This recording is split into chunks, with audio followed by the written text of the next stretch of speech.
Hi, my name's Ilma and welcome to my channel. I've been posting Christian blogs 13 straight years every day. Today I'd like to share Romans 13 verses 1 to 7. Here's the word of God. Let every person be subject to the governing authorities, for there is no authority except from God, and those that exist have been instituted by God. Therefore, whoever resists the authorities resists what God has appointed. And those who resist will incur judgment. For rulers are not a terror to good conduct, but to bad. Would you have no approval? Would you have no fear of the one who is in authority? Then do what is good, and you will receive his approval. For he is God's servant for your good. But if you do wrong, be afraid, for he does not bear the sword in vain. For he is a servant of God, an avenger who carries out God's wrath on the wrongdoer. Therefore, one must be in subjection, not only to avoid God's wrath, but also for the sake of conscience. For because of this, you also pay taxes, for the authorities are ministers of God, attending to this very thing. Pay to all what is owed to them, taxes to whom taxes are owed, revenue to whom revenue is owed, respect to whom respect is owed, honor to whom honor is owed. Romans 13, 1 to 7. Here's my poem. Be subject to authority. As God's children, we are expected to obey authorities. It is God who appointed these people to rule over us. If we resist their leadership, we are also defying God. Be subject to your leaders as God has given you. If you cannot obey such authorities whom you see, how much more can you follow God who is unseen? Here's my commentary. In this letter, Paul admonishes the Christian church to obey authorities. He emphasizes the truth that these people who were placed in their positions of leadership were sanctioned by God Himself. So if we do not obey what they require, we are also defying God in the same manner. Years ago, I wrote another essay about the same following verses, and I came up with comments that it would be crazy to follow corrupt and repressive leaders. Paul clearly states God's sovereignty and power in this letter to the Roman Church. As subordinates, we are required to follow those in authority over us.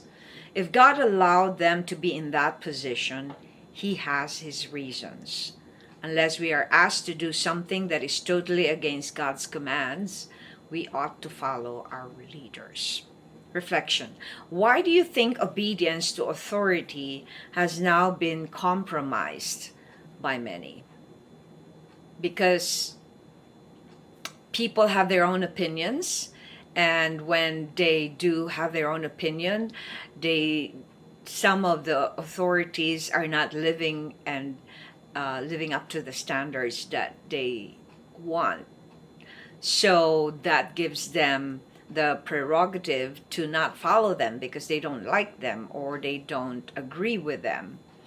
But obedience, if you understand the order that God has, because we are usually supposed to be under covering under an authority. So because we can't see God, He has given us leaders so that He could work on these leaders to protect us, to implement and do what the commands says. So it's important for us to be subject to authority. And so we've been having a world system that is so compromised when it comes to being subject to authority, even just in families where the wives do not submit to their husband, because in Corinthians it says that we're supposed to submit to our husbands in all things. And because of our sinful nature, most women are trying to be controlling as well, and we want to think that we are the head of the family when it is the husband who is the head.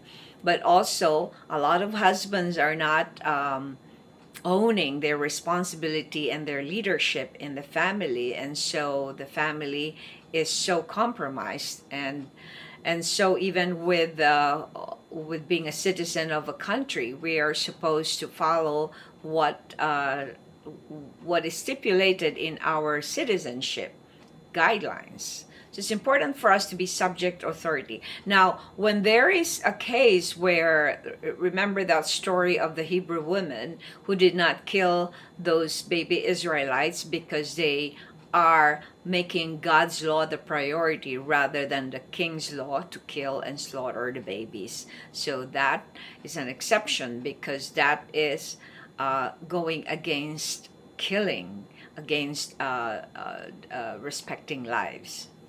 Thanks for watching. I hope you check my website at ilma'S.com for artworks, photographs, and a copy of this blog.